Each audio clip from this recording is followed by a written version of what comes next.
Baik, kita bertemu kembali dengan kelas Mekanika Fluida 1 kelas B.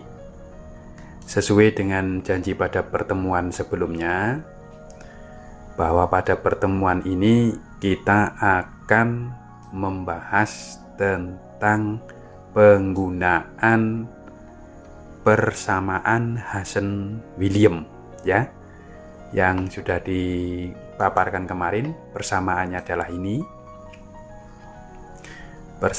adalah ini, tapi yang kita akan membahas adalah yang semuanya ini, ya. Ini satuannya yang dalam MKS, satuan SI, ya. Kita mengambil yang belakang ini saja, iya. Yang kita perhatikan yang ini, yang akan kita gunakan sebagai contoh nanti. Jadi persamaan Hazen-Williams itu adalah ini. Jadi S-nya itu adalah condong garis total head, yaitu artinya total kerugian, total head loss, dibagi dengan panjang pipa. Lalu A adalah luas penampang pipa. Nah, semuanya ini HL-nya ini dalam meter, L-nya juga dalam meter, dan ini A-nya ini harus meter persegi. Semuanya dibawa ke dalam SI MKS. Kemudian C-nya ini adalah koefisien kekasaran, koefisien Hazen-Williams, boleh juga disebut itu. Itu tergantung dari bahan. Jadi kalau berbeda bahan, berbeda nilai C-nya. Nah, kemudian di sini ada RH. RH itu ini jari-jari hidrolik. Itu sama dengan luasan dibagi per. Luasan itu A-nya, ya, sama dengan ini. Ini A, luasan. Per itu artinya adalah keliling basah. Nah, jadi dalam pipa itu apakah pipanya terisi penuh cairan atau hanya setengahnya, nah itu akan menghasilkan per yang berbeda-beda. Nah, kalau itu misalkan pipanya terisi cairan penuh, ya, jadi full, seluruh penampang itu terisi cairan, maka pernya itu sama dengan keliling diameter ini yang dibasahin oleh cairan, keliling diameter. Nah, sehingga RH ini kalau untuk pipa yang bundar dan terisi penuh, sama dengan diameter itu sendiri dibagi dengan 4. Ini kan D-nya ini, ya. Ya, diameter. Ini D, diameter, ya. Ini diameter dibagi 4. Itu untuk yang pipa bundar dan berisi cairan penuh. Nah, jadi kita sudah tahu semua di sini, ya, variabelnya tahu semuanya. Kalau yang ini satuan British, tapi kita akan membahas yang satuan SI saja ini. Nah, kemudian HL ini adalah prediksi, ya. Kalau Anda yang tak diketahui adalah Q-nya, diketahui RH, diketahui A, diketahui L, maka HL-nya bisa dihitung pakai rumus ini, ya, pakai rumus ini, ya. Ini yang berkaitan dengan yang SI yang ini, ya. Jadi HL bisa dihitung sama dengan L dikalikan Q dibagi 0,85 CRH pangkat 0,63 kalikan A dipangkatkan 1,85. Itu untuk menghitung HL-nya. Baik, supaya kita lebih jelas bagaimana menggunakan persamaan ini, kita akan mencoba contoh soal di bawah ini. Ini contoh soalnya, ya. Contoh soal ini ada 2 buah pipa dipasang secara paralel.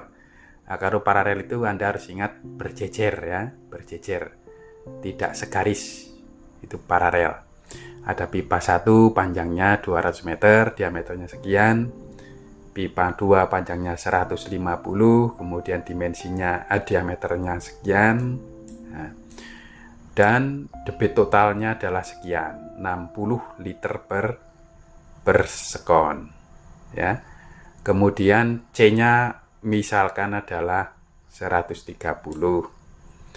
Lalu yang ditanyakan berapakah debit aliran masing-masing pipa. Jadi Q1 itu berapa? Q2 berapa?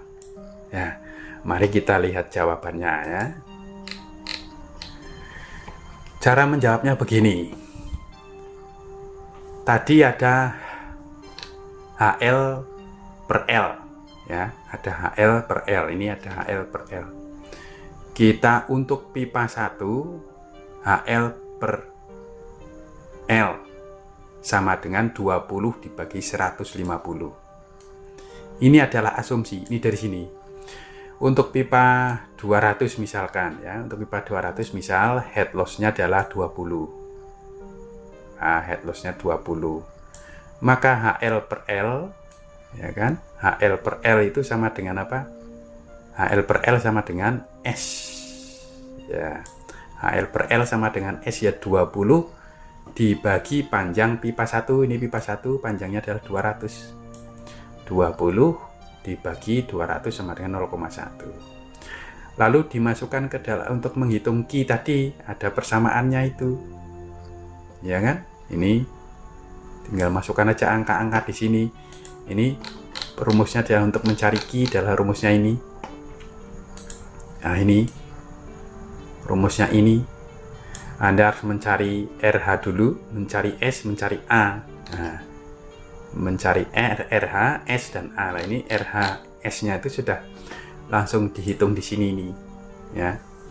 Ini konstantanya yang 0,85, kemudian ini C-nya. Ini adalah RH-nya. D dibagi 4. Kemudian ini adalah S-nya yang dipangkatkan 0,54. Kemudian ini adalah luasannya, yang ini A. Yang ini A. Karena debit ya kecepatan dikalikan dengan A, ya kan? Tapi ini semua baru asumsi, ya kan? Asumsinya misalkan HL-nya 20. Lah, misalkan Anda bertanya, Pak, boleh enggak saya ambil 30? Boleh. Boleh, Pak, saya ambil 25? Boleh. Boleh enggak 10? Boleh, terserah, sembarang angka boleh Anda masukkan ke situ. Nah, pada contoh soal kali ini adalah misalkan kita ngambil asumsinya adalah 20, maka ketemu S-nya adalah 0,1. Ini S-nya 0,1. Lalu setelah dihitung Q, ketemu debit ini di 200 kan berarti sama dengan Q1 ya. Q 200 ini sama dengan Q1. Nah, kalau debit Q1 ini sudah ketemu, kita mencoba untuk menghitung yang di pipa 2-nya. Ini debit 2. Debit 2-nya ya kita masih menggunakan asumsi yang sama, HL-nya adalah 20. Anda ingat karena kalau pada pipa paralel yang sama adalah pressure drop-nya yang sama atau head loss-nya yang sama. Tetapi debitnya berbeda-beda. Ya, kalau dalam seri yang sama adalah debitnya, tetapi pressure drop-nya berbeda-beda atau head loss-nya berbeda-beda. Tapi karena paralel, maka yang sama adalah head loss-nya. Nah, tadi diasumsikan 20, ya di pipa 2 pun harus 20. Tapi dibagi panjang pipa 2, 150 panjangnya. Ini masukkan sini menjadi 2/15. 2/15 ini sama dengan S ini. Iya, sama dengan S. Jadi ini C, ini RH, ini S ya, ini A. Maka ketemulah sekian. Nah, sekarang sudah ketemu debit 1, sudah ketemu debit 2 walaupun dari hasil asumsi, ya kan? Maka ditambahkan ini debit 1 sama debit 2 ini ditambahkan menghasilkanlah 0,18. Ya kan? 0,18. Sedangkan debit yang masuk tadi di soal adalah 0,05. atau 60 liter per detik, sama dengan 0,06 meter kubik per sekon. Maka kita mendapatkan faktor koreksi. Faktor koreksinya apa?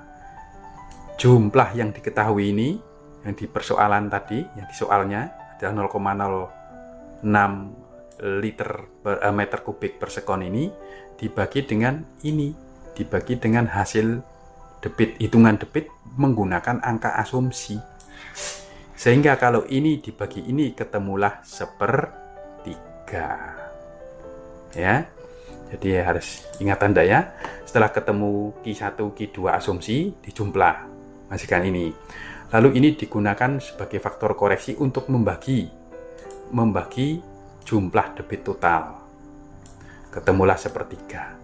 Lalu setelah 1/3, Anda koreksi saja. Debit pada pipa 200 Anda kalikan 1/3, dan debit pada 150 juga Anda kalikan 1/3, sehingga memperoleh ini, dan memperoleh ini. Nah, kalau ini dengan ini ditambah, ya, ini ditambah, maka ketemulah 0,06, ketemulah ini. Nah, gitu cara menggunakan Hassem-William. Itu caranya seperti itu, sederhana kalau untuk paralel seperti itu. Nah, sekarang atau mungkin bila ada pertanyaan, Anda boleh kirim lewat email, boleh lewat WA, nanti akan, atau lewat YouTube sendiri langsung, nanti akan kami jawab di situ. Untuk di berikutnya adalah penggunaan persamaan Hassem-William, ya, dalam pipa jaringan. Jadi menggunakan dalam jaringan pipa empiris Hassem-William, ya, itu biasanya disebut dengan metode Hardy-Cross. Ya, untuk pertemuan berikutnya. Seperti apa? Kita intip dulu contoh soalnya. Ini misalkan. Nah, misalkan Anda punya soal seperti ini. Ya. Anda mau mencari QA-nya berapa? QB-nya berapa? QC-nya berapa? Kalau yang masuk sini diketahui, misalkan diketahui sebesar ini. Ya, ini tidak bisa dilakukan penyelesaian secara sederhana, ya kan? Maka menggunakan persamaan Hassem-William untuk percabangan ini, metodenya disebut metode Hardy-Cross. Kita ketemu di kesempatan berikutnya untuk membahas tentang penggunaan persamaan Hassem-William dengan metode Hardy-Cross untuk menyelesaikan ini, untuk menyelesaikan aliran di dalam jaringan pipa. Demikian, semoga bermanfaat. Terima kasih. Ku menyesali diri, tak tahu apakah arti senyummu. Dengan mengusap titik air mata, engkau bisikan deritamu. Tersentuh aku dalam keharuan setelah ku tahu apa yang terjadi. Sekian lamanya engkau hidup seorang diri. Ku ingin membalut luka hatimu. Widuri, elok pakai rembulan, oh sayang. Widuri, indah bagai lukisan, oh sayang. Widuri, bukanlah pintu hati untukku. Widuri, ku akan menyayangi.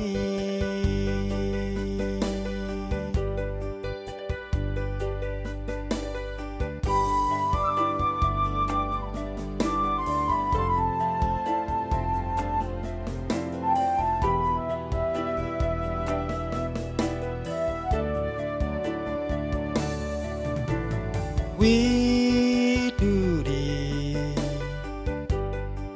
elok pakai rembulan, oh sayang.